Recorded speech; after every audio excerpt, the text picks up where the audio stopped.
কৃষ্ণ হরি বল সুদীগর ভক্তমণ্ডলী, সকল ভক্তবৃন্দের শ্রীরাঙ্গারাতুল চরণে আমি কদমের শতকোটি দণ্ডবত প্রণাম ভক্তি গ্রহণ করবেন। হরে কৃষ্ণ। আজকে আমরা আস্বাদন করব শুদ্ধ নাম কি এবং শুদ্ধ নামের লক্ষণ এবং তার ফলাফল সম্পর্কে। হরে কৃষ্ণ। তো সর্বপ্রথম আমার একটি ছোট্ট অনুরোধ, আপনারা সম্পূর্ণ ভিডিওটি শ্রবণ করবেন এবং পরবর্তী কৃষ্ণ সম্বন্ধীয় ভিডিও পেতে চ্যানেলটিকে সাবস্ক্রাইব করবেন। আর যারা অলরেডি সাবস্ক্রাইব করেছেন আপনাদেরকে আমার অন্তঃস্থল থেকে অসংখ্য অসংখ্য ধন্যবাদ। হরে কৃষ্ণ। তো শুদ্ধ নাম কি? অপরাধ শূন্য হয়ে হরির নাম করাকে শুদ্ধ নাম বলে। 10 বিধ অপরাধ রয়েছে, 10 বিধ অপরাধ শূন্য হরির নাম জপকে শুদ্ধ নাম বলে সংজ্ঞা দেওয়া হয়েছে। এটি বেশ সহজ প্রতিমান হলেও নাম অপরাধ সহজে যেতে চায় না। নাম অপরাধ যাহাতে উৎপন্ন না হয়, এইরূপ যত্ন করিতে পারিলে শুদ্ধ নাম অতি শীঘ্রই উদিত হয়। কোনো ব্যক্তি অশ্রু পলকের সহিত নাম করিতেছেন, কিন্তু তথাপি অপরাধ গতিকে উচ্চারিত নাম তাহার পক্ষে শুদ্ধ নাম হইতেছে না। সাধকগণ বিশেষ করে সতর্ক না হইলে শুদ্ধ নাম উচ্চারণ করিতে পারে না। শুদ্ধ নামের অর্থ হচ্ছে ওই যে আনুকূল্যের সাথে জপ করা এবং সেই সঙ্গে অন্য অবিলাসিতা বা সকল জড় বাসনা এবং কর্মজ্ঞানের সকল আচরণ হইতে বিমুক্ত থাকার কর্তব্য। দিব্য নামের অপ্রাকৃত স্বরূপ হতে নিঃসৃত পরমানন্দ আস্বাদনের অভিলাষ, অন্য অবিলাসিতা নয়। এছাড়া অন্য আর সমস্ত বাসনা, যেমন পাপ মুক্ত হওয়ার বাসনা কিংবা মুক্তি লাভের ইচ্ছা, সবই হচ্ছে অন্য অবিলাসিতা। অন্য বিলাসিতার উপস্থিতি কখন শুদ্ধ নাম প্রকাশিত হতে পারে না। যতদিন জপকারী কর্ম, জ্ঞান, যোগ বা এইরকম কিছু ফল ভোগের আকাঙ্ক্ষা থাকতে থাকে, সে শুদ্ধ নাম করতে পারে না। হৃদয়ে সকল প্রতিকূল ভাব বর্জন করে যখন আনুকূল্যতার সঙ্গে দিব্য নাম গ্রহণ করা হয়, তখন শুদ্ধ নামের উদয় হয়। গভীরভাবে পর্যালোচনা করলে পাঠক উপলব্ধি করতে পারেন যে শুদ্ধ নাম হচ্ছে সেই নাম যা নাম অপরাধ বা নামাবাসে হতে সম্পূর্ণরূপে সে মুক্ত হতে পারে। শুদ্ধ নাম চেতনার এমন এক অবস্থার ফল যখন তা সম্পূর্ণরূপে জড় বাসনা শূন্য, অন্য অভিলাষিতা শূন্য। শ্রীকৃষ্ণের নাম যখন অনন্য ভক্তি ও অবিমিশ্র শুদ্ধ প্রেমের সঙ্গে জপ করা হয়, তখন তা প্রকৃত কৃষ্ণ নাম। অন্য যা কিছু হয় তা হয় নামাবাস অথবা নাম অপরাধ। নাম জপকারী অন্তর্নিহিত যোগ্যতা বা অধিকারীর মূল বিষয়। কেবল একজন ভক্তিরস সম্পৃক্ত নিবেদিত ভক্ত প্রকৃত নাম জপ করতে পারেন। ঠিক তেমনি একজন শ্রবণকারীও কতখানি পরিমাণে প্রকৃত নাম অনুভব করতে পারছেন, সেটি নির্ভর করে তার ভক্তির গভীরতার উপর। এই জগতে নামের আবির্ভাব, দিব্য অবতরণ ভক্তের ব্যক্তিগত অন্তর্মুখ উপলব্ধির পরিপ্রেক্ষিতে বিষয়ীভূত। শুদ্ধ নাম জপ সুদক্ষ বা বক্তার নিখুঁত সুরময় উচ্চারণের মতো যান্ত্রিক কর্ম নয়। শুদ্ধ নাম জপের সামর্থ্য লাভ হয় ভগবত করুণার ফলে। যাদের চিত্ত মন ভক্তি রসসিক্ত, সেই সমস্ত ভগবত কৃপাশীষ প্রাপ্ত ভক্তগণের কণ্ঠ হতে শুদ্ধ বিনিসৃত সুর হয়ে সুরলা কণ্ঠে বা নিখুঁত উচ্চারণের দ্বারা নয়, জড় মাধ্যমে জপকারীর স্বর মন্ত্র সহ সমগ্র দেহটা হচ্ছে জড়। চিন্ময় দিব্যত্ব অভিব্যক্ত হচ্ছে কিনা তা নির্ভর করে জপকারী ভক্তের পারমার্থিক শক্তির উপর। এই পারমার্থিক যোগ্যতা বা অধিকার বিচার করতে শ্রীল ভক্তিবিনোদ ঠাকুর তার শিক্ষায় একটি গুরুত্বপূর্ণ বিষয় তিনি ব্যাখ্যা করছেন। কেউ যখন অনর্থ অপরাধ থেকে মুক্ত হন, তখন ব্রজকুল থেকে শুদ্ধ নাম, যিনি স্বয়ং কৃষ্ণ, তার হৃদয় কন্দরে অবতরণ করেন। আর শুদ্ধ নামের আবির্ভাব হয়, শুদ্ধ সত্যের উদয় হয়, যা শ্রীকৃষ্ণের স্বরূপ শক্তি এবং যা শ্রীকৃষ্ণের নিত্যসিদ্ধ পরিকরগণের হৃদয় বিদ্যমান থাকে। শুদ্ধ সত্য বা স্বরূপ শক্তি অন্য দুইটি চিন্ময় শক্তি, যখন সমন্বয় তখন সম্বিত শক্তি এবং আহ্লাদিনী শক্তি, দিব্য প্রেম এবং আনন্দ। সাধারণত শ্রীকৃষ্ণের কোনো একজন বা একাধিক নিত্যসিদ্ধ পরিকরের হৃদয় হতে স্বরূপ শক্তির সাধক হৃদয়ে সঞ্চারিত হয়। শুদ্ধ নামের স্তরে নির্মল চিত্ত ভক্তের আর নাম অপরাধ হয় না। তখন কেবল কৃষ্ণ প্রেমের জন্য দিব্য নাম জপ করা হয়। এই অবস্থায় শ্রীকৃষ্ণের প্রীতির জন্য কর্ম ছাড়া হৃদয়ে অন্য কোনো বাসনা থাকে না।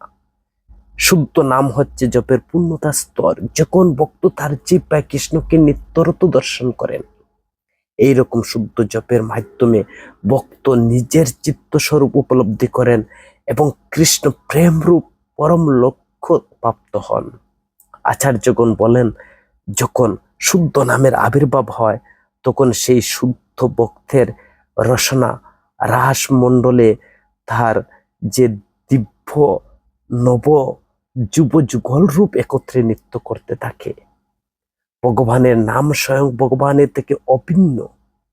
ভক্ত যখন হরে কৃষ্ণ মহামন্ত্র কীর্তন করেন তখন শ্রীকৃষ্ণের অন্তরঙ্গা শক্তি ভক্তের জিহ্বায় নৃত্য করে, যা ভগবদ গীতার ১২ অধ্যায়ের ৮ নং শ্লোক অনুসারে।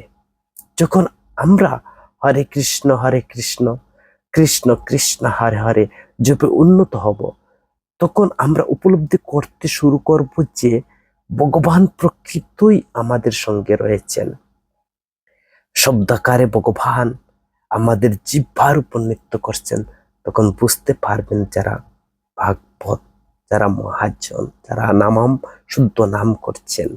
দুর্ভাগ্যবশত অধিকাংশ ক্ষেত্রে সাধারণভাবে বা যা জপ করা হয় তা শুদ্ধ নাম নয়, তা নামাবাস অথবা অপরাধযুক্ত নাম অপরাধ হয়ে যায়। তো অপরাধ কিভাবে বুঝবো? যখন প্রকৃত বস্তুকে অপ্রাকৃত বোধ মনে করাকে অপরাধ, তো আমি যে অপরাধ হচ্ছে, নামে যে আমার অপরাধ হচ্ছে, সেটা বুঝবো কিভাবে? প্রকৃত বস্তুকে অপ্রাকৃত বোধ মনে করা। মনে করুন আমি বৃন্দাবনে বসে আছি আর আমি মন্দিরে বসে আছি, যদি মনে করি কোনো একটা বাড়িতে বসে আছি, এইরকম ভাব যদি প্রকৃত বস্তুকে অপ্রাকৃত, আমি যে অপ্রাকৃত নাম জপ করছি, সেই নামটা অপ্রাকৃত নাম জপ করছি, যদি আমাকে সাধারণ জড় বা কৃষ্ণ নাম কৃষ্ণ থেকে অভিন্ন যদি আমার এখানে পার্থক্য বোধ মনে হয়, তবে জানবেন যে আমি অপরাধ করছি, নাম অপরাধ হচ্ছে। তো অপরাধ ছাড়িয়া করো শ্রবণ কীর্তন, অচিরাতে পাবে কৃষ্ণ প্রেমদন। শুদ্ধ নাম না এগুচ্ছে অক্ষর, নাম অক্ষর কি রূপে বা মায়িক জড় শব্দের অতীত হইতে পারে। জড় জগতের হরি নামের জন্ম হয় নাই। চিৎ কর্ণস্বরূপ জীব শুদ্ধ স্বরূপে অবস্থিত হইয়া তাহার চিন্ময় শরীরে হরির নাম উচ্চারণের অধিকারী। জগতে মায়াবদ্ধ হইয়া জড় ইন্দ্রিয় দ্বারা শুদ্ধ নামের উচ্চারণ করিতে পারে না, কিন্তু আহ্লাদিনী শক্তির কৃপা স্বস্বরূপে যে ক্রিয়া হয় তখন তার নামের উদয় হয়। আর সেই নামাদয় মনোবৃত্তির শুদ্ধ নাম কৃপাপূর্বক অবতীর্ণ হইয়া ভক্তের বক্তৃপ্রুত জিহ্বায় নৃত্য করিবার সময় বর্ণকারে প্রকাশিত হয়। উহাই হচ্ছে নামের রহস্য। জপ করতে পারে, কিন্তু অবশ্যই জপের প্রক্রিয়াটি বুঝতে হবে, তাহলে সেটা হবে ফলপ্রসূ হবে। যে কেউ জপ করতে পারেন, কিন্তু তাদের অবশ্যই জানা উচিত আমি যদি সঠিক পদ্ধতি অনুসারে জপ করি তাহলে সেটি ফলপ্রসূ হবে। তাই তো ভক্তির বিনোদ ঠাকুর একটি কথা বলছেন যে নামাক্ষর বাহিরে শুধু নাম নাই হয়, কেবল নামের অক্ষরগুলো উচ্চারণ করা মাত্রই কিন্তু সেটা নাম নয়। তো আমার হৃদয়ের পাত্রের যে ছিদ্র বন্ধ করতে হবে, সেই ছিদ্রগুলো কি কি, যা শ্রী চৈতন্য মহাপ্রভু তিনি আমাদেরকে বলে দিয়েছেন। আগে হৃদয়ের ছিদ্রগুলোকে, কপাটগুলোকে আমাদেরকে বন্ধ করতে হবে। তো সেই কপাটগুলো কি কি? চৈতন্য মহাপ্রভুর মহিমা বর্ণনাকারী তার সেই প্রসিদ্ধ শ্লোকটিতে শ্রী রূপ গোস্বামী বলেন, কৃষ্ণ প্রেম পদাইতে। তাহলে শ্রী চৈতন্যদেব প্রত্যেককে, সকলকে উদারভাবে কৃষ্ণ প্রেম বিতরণ করছেন। কেউ, এটা তো যুক্তিসম্মত হতে পারে বা প্রশ্ন উপস্থাপন হতে পারে, কেন আমি এখন সেই প্রেম লাভে বঞ্চিত রয়েছি? তার পরিপ্রেক্ষিতে শ্রীল গৌর গোবিন্দ স্বামী ব্যাখ্যা করেছেন যে মহাপ্রভু তিনি উপহার প্রেমরস গ্রহণ করার জন্য শুদ্ধ হৃদয়ের পাত্র এবং আধারের প্রয়োজন রয়েছে। মহাপ্রভুর যে প্রেম তিনি অকাতরে বিতরণ করছেন, কিন্তু সেটি গ্রহণ করার জন্য তো একটি পাত্রের প্রয়োজন। যদি আমার সেই হৃদয়টা যদি ছিদ্র থাকে, তাহলে সেই প্রেমটা কেমন করে লাভ হবে? তো শ্রী চৈতন্য মহাপ্রভুর নিকট থেকে প্রেমরস আমরা নিতে পারবো না যদি আমার হৃদয়ে পাত্র ছিদ্র থাকে। কেবল তোমার হৃদয়ের পাত্র তুমি মহাপ্রভুর প্রদত্ত প্রেমরস গ্রহণ করতে পারো। এতে তোমার উচিত তোমার হৃদয় পাত্রটিকে ভালো করে পরীক্ষা করে দেখা, সেখানে কোনো ছিদ্র নেই তো, হৃদয়টি কি শুদ্ধ কি নির্মল, সেই বিষয়ে নিজেকে জিজ্ঞাসা করতে হবে, নিজে উপলব্ধি করতে হবে।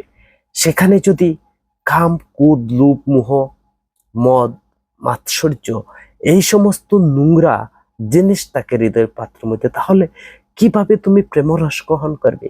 মহাপ্রভু তো দিচ্ছেন, সেটা তো রাখার জায়গা আমার হৃদয়ের মধ্যে হচ্ছে না। আর এই সমস্ত খাম ক্রোধ লোভ মোহ মদ মাৎসর্য এইসব নোংরা বস্তু যদি আমার হৃদয়ের মধ্যে থাকে, তাহলে তো সেই নাম রাখা যাবে না। তো এই সমস্ত নোংরা জিনিসগুলো হচ্ছে হৃদয়ের পাত্রের ছিদ্র বলা হচ্ছে। মহাপ্রভু নির্বিচারে যে প্রেম প্রদান করেছেন, কিন্তু সবাই তো তা পাচ্ছে না কেন? তো আমাদের অবশ্যই হৃদয়ের পাত্রটি যত্ন নিতে হবে, যাতে আমরা মহাপ্রভুর কৃপা গ্রহণ করতে পারি। যদি তোমার জপ শুদ্ধ ও অপরাধ শূন্য হয়, তাহলে নিশ্চিতভাবে তুমি কৃষ্ণ প্রেম প্রাপ্ত হবে।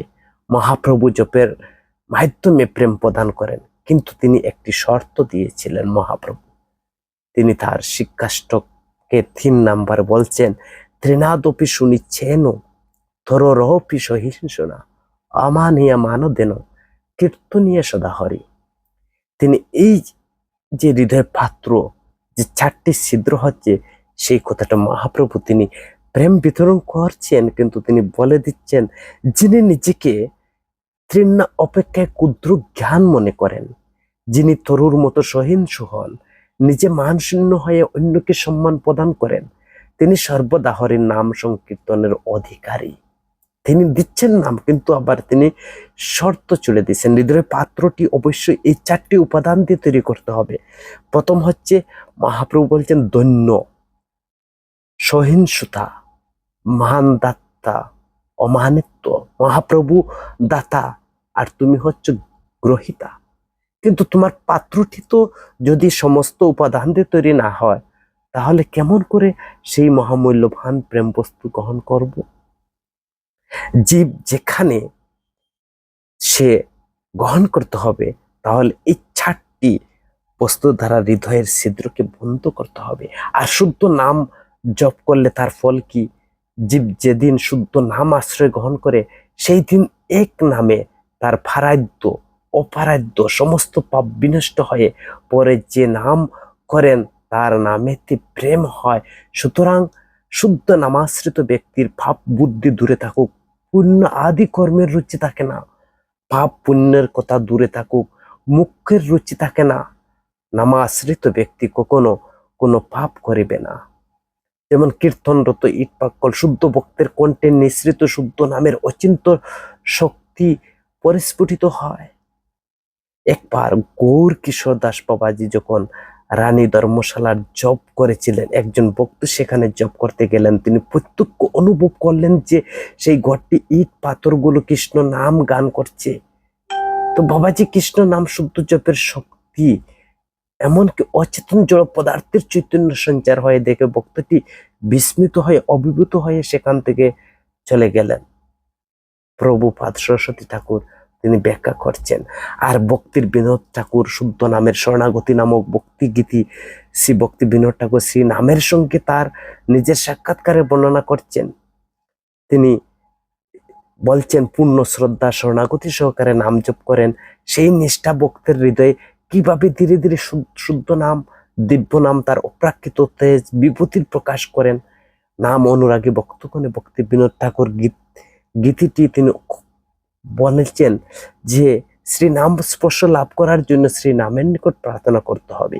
কৃষ্ণ নাম ধরে বিষয় বাসনা অনলে মোর চিত্ত সদা জলে, রবি তপ্ত মরুভূমি সম, কর্ণরন্ধ্র পত দিয়া হৃদিমাচি প্রবেশিয়া, বরিশয় সুধা অনুপম, হৃদয় হইতে বলে জিহ্বা অগ্রতে চলে, শব্দরূপে নাচে অনুকণ, কণ্ঠমর বঙ্গেশ্বর, অঙ্গে কাঁপে তোর তোর, স্থির হইতে না পারে চরণ, চক্ষ ধারে দহে গর্ম, পুলকিত সর্বচর্ম, বিবর্ণ হইল কলেবর।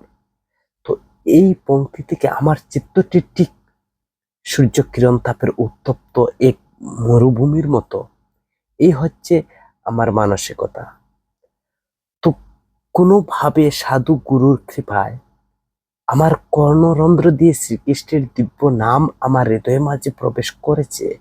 সেখানে সে অনল শিখা অধ্যুষিত হৃদয়ে কন্দরে এই সর্বশুভময় নাম নিরুদ্ধ প্রবেশ করে অবিশ্রান্ত সুধা বর্ষণ করে আমার হৃদয় স্নিগ্ধ শীতল অমৃত ভরপুর করেছে, চিত্তে নবরম্ভ আশা সঞ্চার করেছে।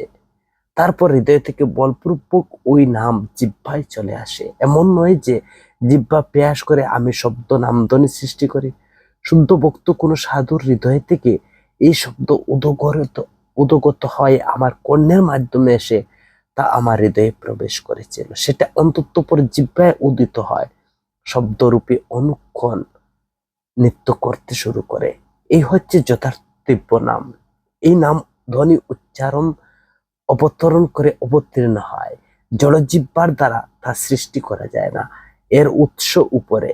আর সেই পরম তত্ত্বের কোনো প্রতিনিধি বা বক্তের মাধ্যমে এই শব্দ কর্ণের মাধ্যমে হৃদয়ে প্রবেশ করে, আর হৃদয় এই শব্দ কিছু করুণ প্রবাহ সঞ্চয় করে। তারপর শ্রীকৃষ্ণের এই দিব্য ধ্বনি সত্য জোরপূর্বক বহির্গত হয়ে জিহ্বায় শব্দকারে আবির্ভূত হয়ে নৃত্য করতে থাকে।